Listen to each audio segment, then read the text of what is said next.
Queridos irmãos, bom dia a todos. A graça e a paz do Senhor estejam com todos nós. Amém? Eu peço que, por gentileza, vocês abram a palavra de Deus no livro do profeta Ageu, capítulo número 1, por gentileza.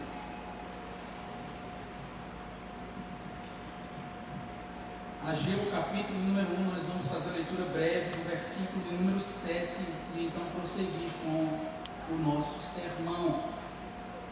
O livro de Ageu é o terceiro, de trás para frente, ao fim do Antigo Testamento. Assim diz o Senhor dos Exércitos: vejam aonde os seus caminhos nos levaram.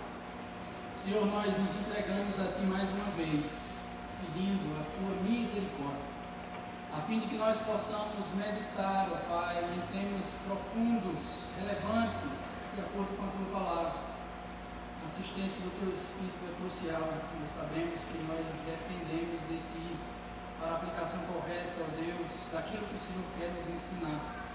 Por isso nós Te rogamos, esteja conosco, habilite-nos, ó Deus, a crença, a edificação, prepara o nosso coração para receber o Teu Evangelho, que possamos responder de forma adequada, a fim de que Te honre e produza bons frutos na nossa vida. Nós te pedimos todas essas coisas gratos em nome do Senhor Jesus. Amém. Meus queridos irmãos, na Grécia Antiga, Sócrates fundava há muito tempo atrás o que se conhece hoje como filosofia ocidental. Ele era um homem que buscava a sabedoria, inclusive tentando reparti-la com os seus alunos. No entanto, em dado momento da sua vida, ele foi julgado por conta dos seus ideais, por conta dos seus procedimentos, sob acusação de corromper os jovens da sua época. Em sua apologia, ele escreveu o seguinte: a vida não examinada não vale a pena ser vivida. A vida não examinada não vale a pena ser vivida. Ele se referia aos juízos de valores da sociedade no qual ele estava inserido. E o tempo passa. Nos encontramos hoje no século XXI, um período distante de diferença, mas podemos nos assegurar que o princípio permanece. A vida não examinada não vale a pena ser vivida. Talvez os teóricos de atualmente não sejam condenados por corromper os jovens, mas assim o fazem. Na verdade, irmãos, nós como crentes sabemos pela autoridade da palavra de Deus que a corrupção atinge a todos os níveis dentro da sociedade, inclusive a todos os componentes de uma família: homens, mulheres, maridos, esposas, filhos e filhas, crianças, idosos, todos estão em corrupção por conta do pecado. Essa corrupção naturalmente envolve a substância do mal, que contrasta com a parte incorruptível do bem. E como pecadores que somos, a priori temos que tomar uma posição muito simples, que vai fazer uma grande diferença na forma como pastoreamos o nosso lar. Nós temos famílias de pecadores, de pessoas que precisam de ajuda dos céus. Por esse motivo exatamente é que nós precisamos com regularidade nos examinar, avaliar os nossos passos, especialmente o pastor da família, pois cabe a ele justamente a responsabilidade pelo cuidado espiritual da sua casa. É sobre isso mais ou menos que nós vamos meditar nesta manhã, entendendo a partir da seguinte mensagem que nós vamos entender a palavra de Deus. Cabe aos pastores da família avaliar constantemente o estilo de vida da sua família. Eu vou repetir para aqueles que gostam de anotar. Cabe aos pastores da família avaliar constantemente o estilo de vida da sua família. A pergunta é: de que forma nós fazemos isso? Como funciona esse processo de avaliação regular sobre o modo como as nossas famílias estão vivendo? Podemos falar sobre várias questões, mas eu elenco 3 que são fundamentais e que tenho certeza irão fazer a diferença dentro do nosso lar. Em primeiro lugar, irmãos, de que forma os pastores da família avaliam o estilo de vida da sua família? Observando a membresia numa igreja local. Aqui, irmãos, nós podemos pensar que é algo muito simples, mas aqui está o grande fundamento em como nós devemos pastorear o nosso lar. Boa parte dos acadêmicos atuais chamam o nosso período de pós-modernidade. E nele, irmãos, nós temos algumas características que se destacam. Sempre foi assim na história do homem. Em determinados momentos, algumas características, alguns fundamentos, alguns ideais se afloram e ganham destaque, pressionando o povo a aderir à cultura. No nosso tempo, irmãos, não há dúvidas que um dos principais ideais difundidos pela nossa cultura é justamente o anti-autoritarismo. O Dr. Carl Trueman, um historiador na lista da questão, escreveu o seguinte: se há algo que marque o mundo contemporâneo, com certeza é a suspeita das autoridades externas. Isso é claro, e é muito notabilizado nas diversas esferas da nossa vida. Você vê o anti-autoritarismo dentro da sua casa, quando há a rejeição da autoridade do marido e dos pais. Você vê do mesmo jeito dentro da sala de aula o desprezo pela hierarquia professor-aluno. Do mesmo modo, irmãos, dentro do governo civil há a repulsa pela posição do poder do Estado. E o mesmo se aplica também à igreja. A esfera da igreja, o anti-autoritarismo, por vezes se veste de anti-institucionalismo, com a cultura produzindo o pensamento constante de que a institucionalidade da igreja é um câncer em estado terminal. Ela destrói o povo de Deus para muitas pessoas. Afinal de contas, nós não queremos a influência, a autoridade externa das instituições. Queremos viver de acordo com o nosso pensamento, escolhendo os nossos próprios caminhos, com os nossos desejos e as nossas preferências. Então, sendo vencidos pela pressão cultural, um grupo tenta se adaptar nesse novo habitat, os desigrejados. Para eles, a igreja é apenas um organismo. O importante são os relacionamentos. Esquece esse negócio de culto congregacional, esquece esse negócio de dízimos, ofertas, hierarquia, ofícios, lideranças, confissão de fé, rol de membros, propriedade, disciplina. O que importa é a parte social da igreja. O que importa é como nós lidamos uns com os outros, como nós ajudamos as pessoas e a liberdade que temos de servir e adorar a Deus do nosso próprio jeito. Não pense você que essa é uma realidade distante do nosso meio. Em pesquisa recente do IBGE, nós vemos o apontamento de que eles são 10%, pasmem, dos supostos 40 milhões de evangélicos do nosso país. 4 milhões de crentes afastados da membresia de uma igreja local. O que levou a revista Isto É a classificá-los como uma nova categoria religiosa. Eles estão perto de nós. Como é que isso tem ligação com o que nós vamos falar hoje? O problema é que os pastores da família têm que andar na contramão desse sistema. Não podem ceder a essa pressão cultural. Não podem aderir de forma alguma a esse movimento, pois cabe a eles a avaliação constante do estilo de vida das suas famílias. Eles têm a Bíblia como fonte, irmãos, e de fato podem concordar em parte com os desigrejados quando estes afirmam que a igreja é um organismo. Sim, é importante que saibamos nos relacionar uns com os outros. É importante que a igreja dê valor a obras sociais. É importante saber viver a nossa vida com liberdade cristã. Mas a igreja é um organismo organizado. Há a parte institucional da Bíblia, da igreja, e isso não é ruim, irmãos. Pelo contrário, há fundamento na Escritura para a sua importância. Por exemplo, nós podemos rapidamente inferir que a igreja tem todas as características de uma instituição. Ela tem liderança eleita, Tito capítulo 1. Ela tem um código moral interno, Êxodo 20. Ela tem punição por faltas, 1 Coríntios capítulo 5. Ela tem ensinamento e instrução formal em seu estatuto, 2 Timóteo capítulo 4. Ela tem reuniões regulares, Hebreus capítulo 10. E por aí vai. A igreja é um organismo organizado. Isso é importante, irmãos. Há 2 semanas atrás nós estudamos sobre a liderança masculina no lar. E hoje, conectando essa questão com o nosso ensinamento, nós podemos ousadamente concluir que o fato de sermos membros de uma igreja local é o aspecto mais importante da avaliação do estilo de vida.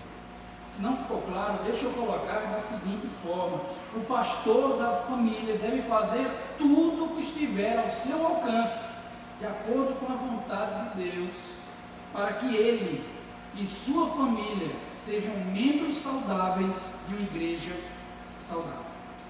Eu gostaria de discorrer sobre 4 motivos para essa afirmação que eu fiz para os irmãos. 4 razões: identificação, edificação, serviço e prestação de contas. Identificação, edificação, serviço e prestação de contas. Primeiramente, nós podemos observar a identificação.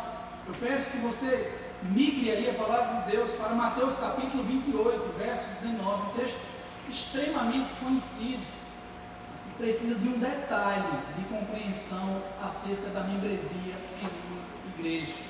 A palavra nos diz: portanto, vão e façam discípulos de todas as nações, batizando-os em nome do Pai, do Filho e do Espírito Santo.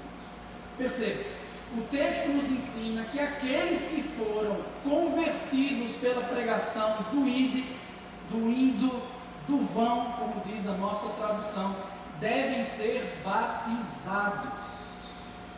Como? Em nome singular do Pai, do Filho e do Espírito Santo. Literalmente, no texto grego, esse batismo, observando a sua preposição em nome, é um batismo para dentro do nome. Algo que soa estranho para os nossos ouvidos. Como assim batismo para dentro do nome? Essa é a ideia da identificação, irmãos. Nós adentramos, nós nos identificamos com esse nome, o nome da Trindade Santa, do Pai, do Filho e do Espírito Santo.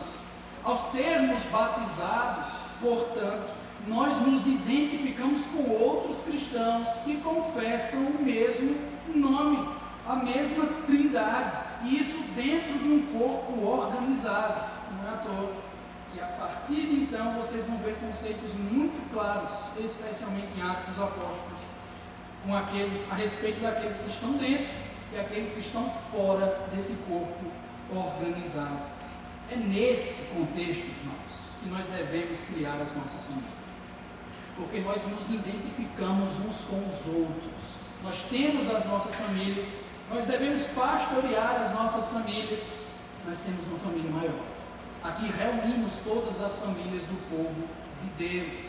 O capítulo 26 da Confissão de Fé de Westminster, um documento oficial da nossa denominação, na seção 2 apresenta: os santos são, pela profissão de fé, obrigados a manter uma santa sociedade e comunhão no culto a Deus e na realização de outros serviços espirituais. Eu pergunto: o que é isso? Membresia na igreja local. Nós nos identificamos com o povo de Deus. Segundo lugar, irmãos, a edificação também pode ser mencionada.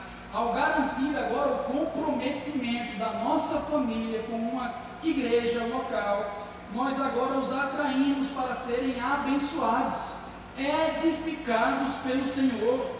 É o que Colossenses capítulo 3, versos 12 ao 16 ensina. Lê o seguinte: então, como santos e amados eleitos de Deus, revestivos de um coração cheio de compaixão, bondade, humildade, mansidão e paciência, suportando e perdoando uns aos outros. Se alguém tiver alguma queixa contra o outro, assim como o Senhor vos perdoou, também perdoai. E acima de tudo, revesti-vos do amor, que é o vínculo da perfeição, a paz de Cristo, para a qual também fostes chamados em um só corpo, domine em vossos corações, e sede agradecidos. A palavra de Cristo habite ricamente em vocês, em toda a sabedoria, ensinai e aconselhai uns aos outros com salmos, hinos e cânticos espirituais, louvando a Deus com gratidão no coração. O detalhe que eu quero retirar desse texto, irmãos, está justamente no seu contexto. Perceba, essas não são palavras direcionadas a relacionamentos de crentes com descrentes, mas dentro de um escopo de um corpo em adoração. Como os crentes adoram a Deus e se relacionam entre si. Deus nos edifica através da igreja, da membresia na igreja local. O texto nos ensina que dentro da igreja há a promoção da compaixão, da bondade, da humildade, da mansidão, da paciência, da tolerância, do perdão, do amor, da paz, da gratidão, através da palavra de Deus, louvando ao Senhor em comunidade. Não é isso que nós queremos para a nossa família. Não é isso que nós desejamos para os nossos filhos. Pois bem, irmãos, sem a igreja, nós não desfrutamos dessas questões em comunidade. Pelo menos não no espírito de adoração comunitária. Somos então identificados com a igreja local, somos edificados pela igreja local. Em terceiro lugar, nós servimos a igreja local. Nem tudo é ser abençoado. Não é somente viver de edificação no meio do povo de Deus, mas também edificando, abençoando o nosso irmão. Aos Coríntios, o apóstolo Paulo escreveu em sua primeira carta, aquele famoso texto: há diferentes tipos de dons, mas o Espírito é o mesmo. Há diferentes tipos de ministérios, mas o Senhor é o mesmo. Há diferentes formas de atuação, mas é o mesmo Deus quem efetua tudo em todos. A cada um, porém, preste atenção, é dada a manifestação do Espírito, visando o bem comum. Em suma, Deus nos concede dons e habilidades com o propósito de abençoar outras pessoas. A cada um é dada a manifestação do Espírito. Portanto, cada um de nós, identificados com a igreja local, edificados pela igreja local, deve edificar o corpo de Cristo, abençoar uns aos outros, visando o bem comum. Porque isso importa para a nossa casa, irmãos? O pastor Mark Dever nos esclarece: unir-se a uma igreja ajudará a combater nosso individualismo errôneo e a compreender a natureza corporativa do cristianismo. Nós vivemos em comunidade. Nós não somos apenas centrados em ser abençoados, nós abençoamos. Que a igreja seja uma bênção para cada um de nós e que nós sejamos uma bênção para a nossa igreja também. Em último lugar, irmãos, prestação de contas. E aqui seguramente é a questão mais difícil, pois o anti-autoritarismo fala mais alto. Isso pode ser dito especialmente a respeito dos homens. Eles têm dificuldade natural em se abrir. Não sei se você é desse jeito, meu irmão, mas é dessa forma que eu enxergo muitas pessoas com suas características. São vários homens que eu chamo ao meu gabinete, que eu converso um papo informal. Eu sei que a situação do cidadão está terrível, o casamento está destruído, as finanças estão devastadas. E vem a pergunta: irmão, está tudo bem com você? Bota um sorriso no rosto, rapidamente diz: acho que está tudo ótimo, está tudo muito bem comigo, não tem problema nenhum. Ele não quer a influência da autoridade externa, ele não quer a prestação de contas contra os seus pecados e as suas dificuldades. Mas aqui jaz um perigo terrível, irmãos. O pastor da família não é um super-herói. O pastor da família precisa ser pastoreado, juntamente, é lógico, com a sua família. É necessário a prestação de contas. Nós não somos independentes, Nós somos parte de uma comunidade que confessa o Deus Trino e que deve viver de acordo com o seu padrão, por pura graça do alto. E a Bíblia está cheia dessa necessidade de prestação de contas, em vários exemplos, irmãos, inclusive com um que mostra um rigor disciplinar que só tem sentido se a membresia é conectada. Lá em Mateus capítulo 18 nós lemos: se teu irmão pecar contra ti, vai a sós com ele e repreende. Se te ouvir, ótimo, ganhaste teu irmão. Mas se ele não te ouvir, leva ainda contigo mais uma ou duas pessoas, para que toda palavra se confirme pela boca de 2 ou 3 testemunhas. Se ele recusar a ouvi-las, diz-o à igreja. Se também se recusar a ouvir a igreja, considera-o gentil e publicano. Existem níveis desse momento de prestação de contas, uns aos outros e também envolvendo a igreja local, porque Deus instituiu, irmãos, liderança na igreja, no caso o conselho de presbíteros, para que nós prestemos conta da nossa vida também, não com teor negativo, não para sermos humilhados, expostos em nossos pecados, mas porque Deus cuida de nós por meio dos governantes que Ele mesmo instituiu. Assim disse Calvino nas suas Institutas: Deus nos governa por meio dos líderes, é o 5º mandamento em ação. Deus cuida, Deus nos pastoreia por meio do pastor da igreja, por meio do pastor do lar e em todas as outras esferas de liderança. Naturalmente, dentro da igreja, nós estamos falando de uma liderança pastoral, irmãos. E prestamos conta uns aos outros, como eu mencionei para vocês. Isso é fundamental. Mas por quê? Porque uma igreja saudável observe em todas as suas programações e suas características. Ela nos expõe ao ensino, à pregação, à leitura da palavra de Deus, a cânticos regulares de acordo com as Escrituras. A palavra de Deus molda então a maneira como nós pensamos. Recebemos aplicações sermonais todos os domingos a respeito das mais diversas áreas das nossas vidas. Temos no gabinete momentos de aconselhamento livre e aprendemos como lidar com as situações mais adversas do cotidiano. Relacionamentos genuínos, por outro lado, uns com os outros também nos ajudam. Ganhamos equilíbrio ao compartilhar a nossa vida, a ter aquele amigo que pode escutar algo mais confidencial e nos dizer com honestidade quando nós estamos extrapolando, quando estamos indo longe demais. Homens e mulheres maduros na igreja local nos chamarão a atenção, irmãos, quando nós precisamos. Presbíteros que atuam biblicamente nos conhecerão, e as nossas famílias, tornando-se familiarizados com os nossos pecados, com as nossas forças, com as nossas fraquezas, com as nossas esperanças, com os nossos sonhos, também com as nossas necessidades. Portanto, é fundamental a prestação de contas. Identificação, edificação, serviço e prestação de contas. Viva a igreja local, porque é uma grande bênção que Deus dá para o seu povo. Só que eu não quero falar somente sobre isso. Esse é um processo importante dentro da avaliação do estilo de vida de uma família, mas não único. O segundo que eu quero destacar é sobre o tempo. Aos pastores da família eu comunico: nós devemos usar sabiamente o tempo para adorar a Deus e para trazer as nossas famílias dentro desse aspecto.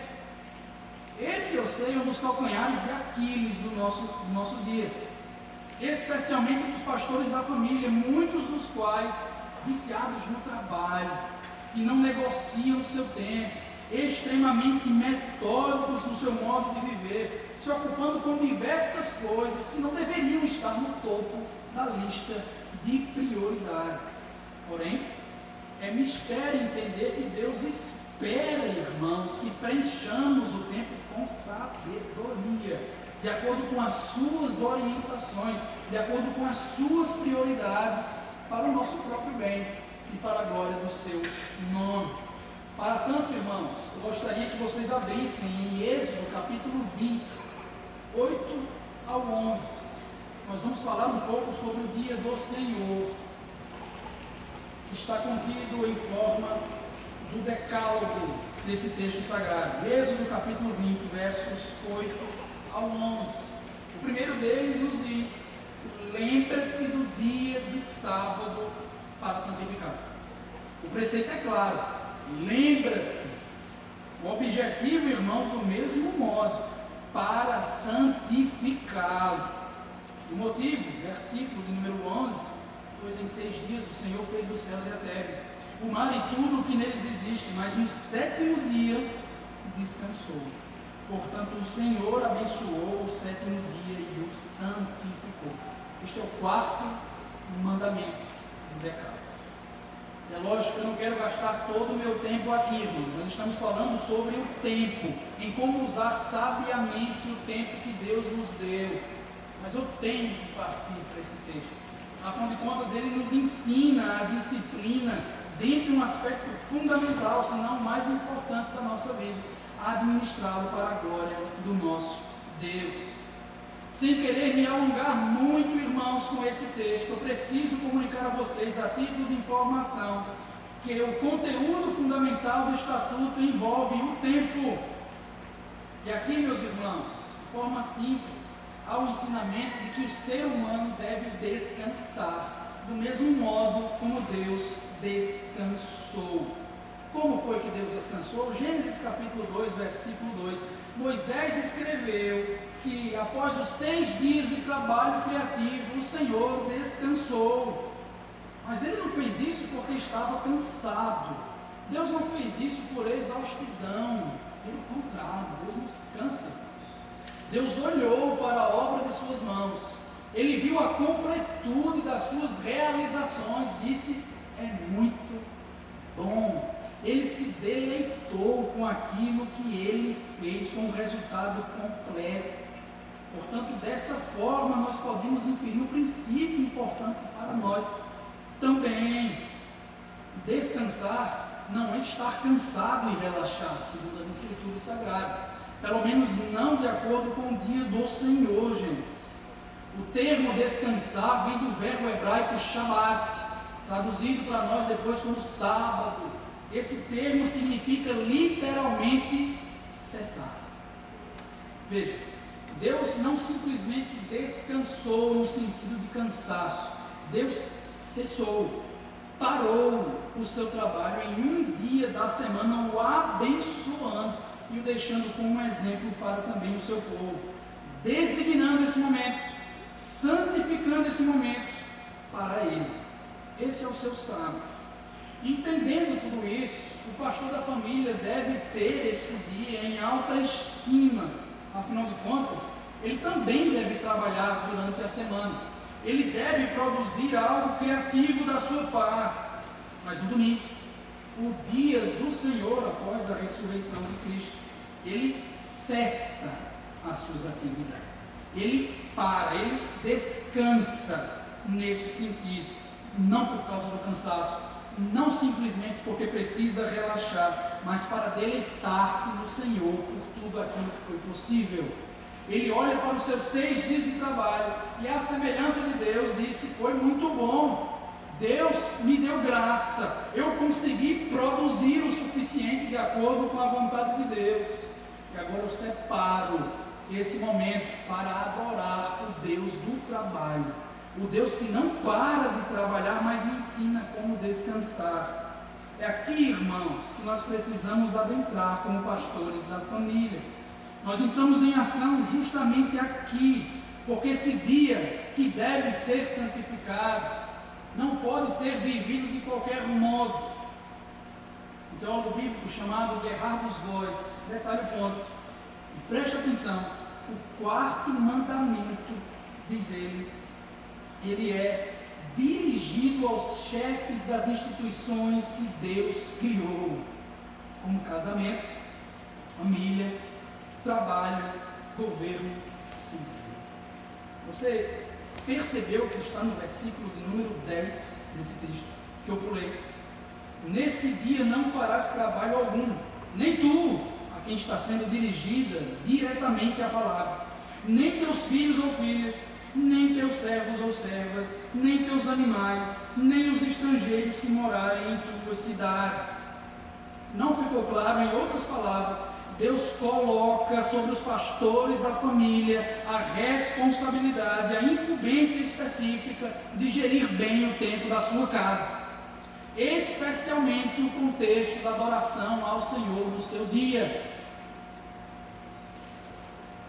Essa responsabilidade não pode ser ignorada, irmãos, pois nós iremos prestar contas a Deus por isso.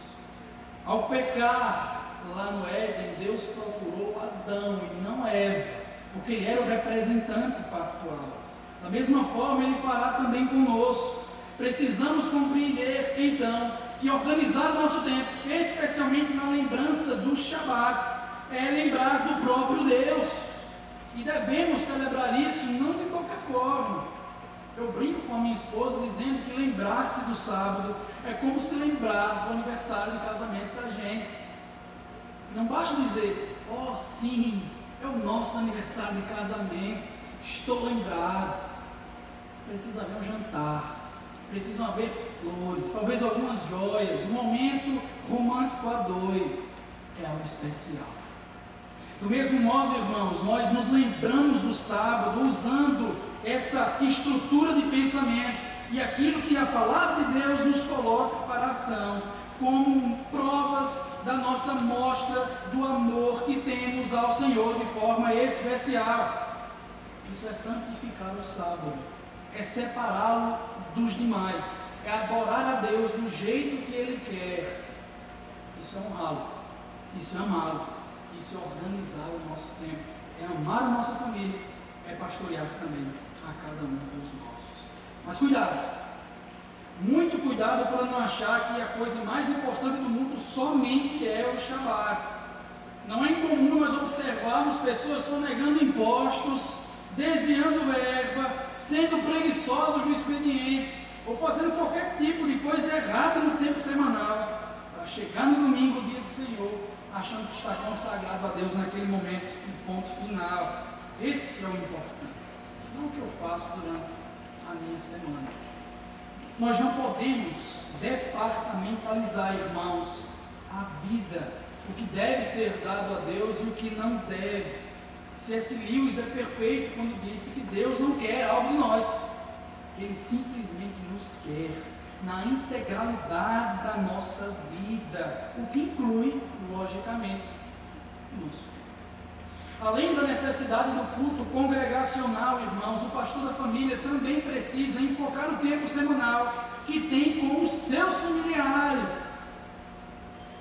Em 1 Pedro, capítulo 3, verso 7, lê-se: maridos, vivei a vida do lar com suas esposas. Em Efésios, capítulo 6, verso 4, lê-se: pais, não irritem seus filhos, antes criem-nos segundo a instrução e o conselho do Senhor. Em Deuteronômio, capítulo 6, versos 6 ao 7, que todas essas palavras que hoje lhe ordeno estejam em seu coração. Ensine-as com persistência aos seus filhos. Converse sobre elas quando estiver sentado em casa, quando estiver andando pelo caminho, quando se deitar e quando se levantar. Em Eclesiastes, capítulo 9, verso 9, desfrute a vida com a mulher a quem você ama todos os dias dessa vida. A minha pergunta, irmãos, é como fazer essas coisas se eu não estou também em casa? Se eu não tenho tempo de qualidade com a minha família? Quer um conselho, meu irmão? Bateu a hora do expediente, vá-se embora da sua casa, vá brincar com seus filhos, não leve o trabalho para casa não, vá dar uma volta na orla do Cabo Branco com sua esposa, vá se divertir com eles, faça culto doméstico, catequize as crianças, frequente o culto de oração, pois o pastor da família também é um pastor em casa, que se importa com os seus. Desperdiçar o tempo nas mais diversas instâncias é esbanjar, irmãos, um dos recursos mais preciosos que Deus nos deu. Nós devemos remir o tempo para a sua glória, encontrando tudo que Ele mesmo criou com proveito para dentro do nosso lar. Por fim, gente, nós podemos observar que o pastor da família também avalia o estilo de vida dos seus, vivendo a dupla cidadania com equilíbrio. Vivendo a dupla cidadania com equilíbrio. Nós sabemos que todo crente é privilegiado, pois ele tem 2 passaportes. Na verdade, ele é cidadão dos céus, do reino de Deus, e ele é cidadão dessa terra, do reino dos homens. Definir e separar bem essas questões em fundamento é fundamental, é crucial, irmãos, para que nós consigamos viver bem a vida e avaliar o nosso estilo de vida da casa. O reino de Deus, portanto, em tons de definição, diz respeito ao seu governo espiritual das realidades invisíveis. Ele não está preso, cercado por muros, por paredes. É uma realidade dinâmica, é um conceito abstrato que avança ao passo que o Evangelho de Jesus Cristo é pregado. Os eleitos convertidos é um reino que nasce no coração do ser humano, alcançado pela graça de Deus. Já o reino dos homens descreve a realidade invisível que nós conhecemos, o nosso cotidiano, em todas as estruturas que nós temos envolvimento. Ele está marcado pela corrupção do pecado. Então somos cidadãos do reino de Deus e somos cidadãos também do reino dos homens. Por que é importante defini-los, Lucas? Pois se eles são confundidos, ou se eles são mal interpretados, nós teremos o surgimento de um evangelho meramente social, ou um evangelho nomista, isto é, com apenas características civis. Não podemos cair nesse erro. E não podemos levar as nossas famílias para esse abismo, irmãos. Porque por um lado há a influência dos idólatras progressistas, por outro há a influência dos idólatras conservadores. O pastor da família, ele é alguém equilibrado biblicamente, sabendo como se relacionar com o mundo, sendo um cidadão dos céus.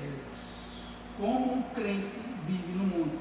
É sobre isso que os jovens vão falar, e aqui eu reforço o convite para vocês no Café com Palavra, porque esse é um tema fundamental, especialmente para as nossas famílias também. A nossa postura, irmãos, pode ser sumarizada rapidamente pelas palavras de Jesus Cristo, quando ele orou por nós em João capítulo 17, versos 15 ao 17, ele disse: eu não rogo, Pai, que os tire do mundo, mas que os protejas do maligno. Eles não são do mundo, como eu também não sou. Santifica-os na verdade, a tua palavra é a verdade. Fazendo a pergunta para promover a resposta: como o crente vive no mundo? Santidade a partir da palavra. Nós temos a palavra de Deus como fonte inesgotável do nosso conhecimento acerca do procedimento que devemos apresentar nas mais diversas esferas da vida, mesmo nas áreas corrompidas pelo pecado desse mundo, que são todas. O procedimento não pode ser, irmãos, de afastamento do mundo. Jesus não orou por isso. Não oro para que os tires do mundo, mas que os proteja do maligno no mundo. Jesus espera que nós nos relacionemos com as coisas do mundo, irmãos. Nós não somos chamados para viver dentro dos mosteiros, como na Idade Média. Nós não devemos, irmãos, formar guetos do céu em todo lugar que nós vamos. Nós precisamos nos envolver. E dessa forma, pela palavra de Deus, a fonte de santidade, nós somos protegidos do maligno. Nós somos chamados a viver com sabedoria, interagindo com as diversas estruturas, através da instrução santa da palavra em todas as esferas, pelo simples fato de que Cristo não é Senhor apenas do reino dos céus. Cristo é Senhor sobre o reino dos homens também. Como se vê isso na praxis? Em relação ao governo civil, nós conhecemos as autoridades, nós conhecemos os projetos políticos dos candidatos, nós participamos do regime democrático do nosso país, nós nos envolvemos com o pleito, nós votamos, nós apresentamos petições, Nós até nos candidatamos a cargos públicos para a glória de Deus, irmãos. Nós apoiamos medidas justas e nós apontamos em discordância razões para não consentir com determinadas ações. Acima de tudo, nós oramos pelo governo civil. A Bíblia nos ordena isso. E as nossas famílias devem ser ensinadas de acordo. Nós não fugimos do meio político, por mais que seja podre em sua característica pecaminosa dos nossos dias. Nós participamos com santidade. Santifica-os na verdade. A tua palavra é a verdade. É a palavra de Deus, irmãos, que nos ensina a como nos envolver com o político. No trabalho, por outro lado, seja este comercial, empresarial, esportivo ou quaisquer outros, nós somos empregados ou empregadores, mas não importa a nossa posição, ambos servem a Deus, ambos estão lá trabalhando para a glória do Senhor. Eu sei que há impureza no seu trabalho, irmão, eu sei que talvez seu chefe não seja o cara mais piedoso, e por vezes a labuta é pesada mesmo, mas lembre-se, se você é um empregado, que tudo que nós fazemos, assim o fazemos de todo o coração, como se fizéssemos ao Senhor e não aos homens. Colossenses 3:23. Devemos ser esforçados, competentes, leais, porque estamos fazendo aquilo para Deus. Por quê? Paulo nos explica em Tito capítulo 2, verso 10, para que assim tornem atraente em tudo o ensino de Deus, o nosso Salvador.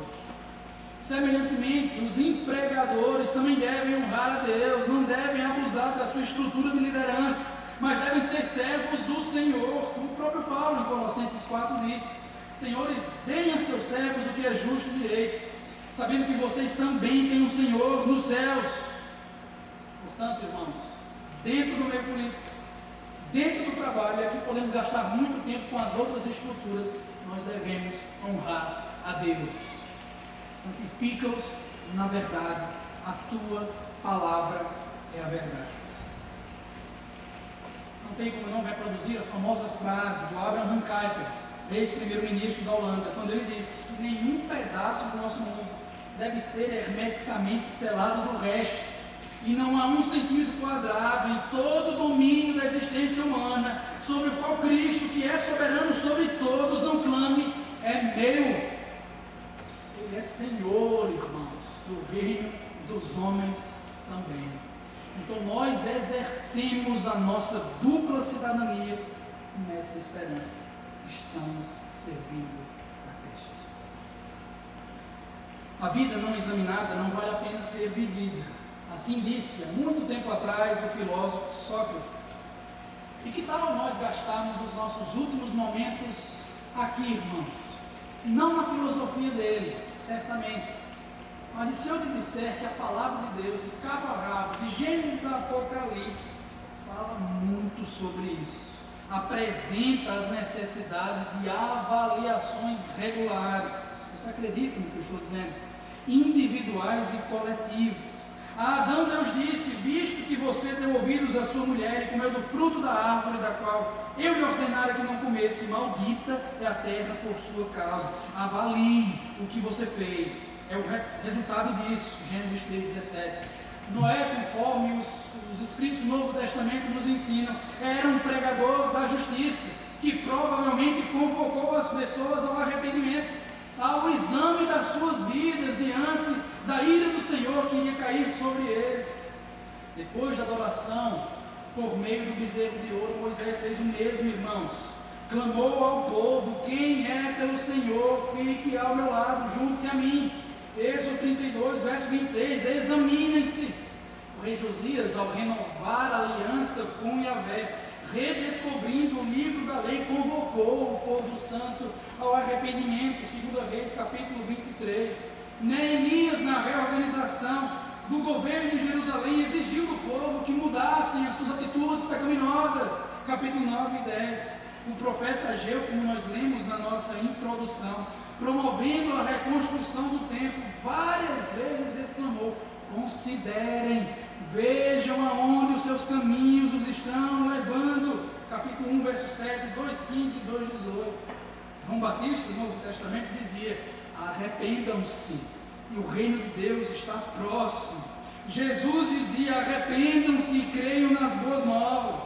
Na ceia do Senhor, até Paulo adverte o povo de Deus: examine cada um a si mesmo, e então coma do pão e beba do cálice.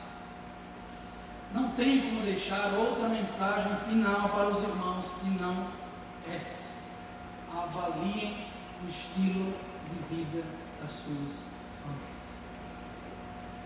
Examinem como vocês estão vivendo diante do Senhor. Certifiquem-se da importância da membresia na igreja local. Ela é tão necessária, ela é tão querida, ela é tão alvo do amor de Deus, que Jesus morreu por ela. Quando incentivamos, irmãos, nossa família a ir adorar a Deus no culto congregacional no dia do Senhor, nós comunicamos: vamos nos encontrar com Deus, vamos nos relacionar com Ele, vamos nos identificar com o seu povo, com a nossa família. Essa é a coisa mais importante de todas. Quando nós rompemos com a idolatria do trabalho, quando nós deixamos para lá o tempo gasto com coisas desnecessárias, nós dizemos às nossas famílias: vocês vêm antes do meu trabalho. Meu amor, eu me importo com você. Papai tem tempo para você, meu filho. E quando nós vivemos de forma equilibrada a realidade da dupla cidadania, nós dizemos que ensinamos os nossos filhos, com tudo que eles irão se envolver na vida, que Cristo é Senhor de tudo. Portanto, avaliemos hoje, irmãos, em espírito de contrição, como temos dirigido a nossa família, as nossas famílias. Porque não adianta vir com um discurso de perfeição. Nenhum de nós é perfeito. Nós precisamos de ajuda dos céus. Nós temos família de pecadores. Todos precisamos melhorar. Mas não crie uma expectativa irreal dentro da sua família. Você vai continuar falhando ao pastor da família. Você vai encontrar dificuldades no caminho constantemente, e por isso precisa avaliar com regularidade como estão as coisas. Nós não vamos conseguir cuidar perfeitamente da nossa família. Essa é a verdade nua e crua. Como pastores da família, irmãos, nós abrimos espaço para o Supremo Pastor. Ele cuida da nossa família.